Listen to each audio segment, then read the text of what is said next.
ইন্নাল্লাহা ইয়া'মুরু বিল আদলি ওয়াল ইহসান।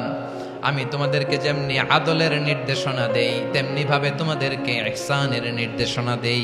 ইহসান, আওয়াজ করে সবাই বলেন তো ইহসান। সবাই বলেননি, সবাই বললে এতটুকু আওয়াজ হবে আমি বিশ্বাস করি না।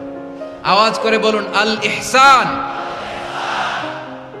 ইহসান মানে কারো প্রতি সফট হার্টেড হওয়া, মহানুভব হওয়া, অনুগ্রহ পরায়ণ হওয়া, অনুগ্রহশীল হওয়া, একে অপরের প্রতি দয়াদ্র হওয়া।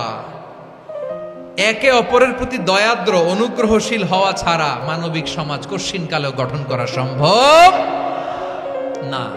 প্রিয় ভাইয়েরা, সুন্দর আচরণ দিয়ে, ইহসান দিয়ে যা জয় করা যায়, নরম আচরণ দিয়ে যেটা অর্জন করা যায়, কঠোরতা দিয়ে সেটা পারা যায় না।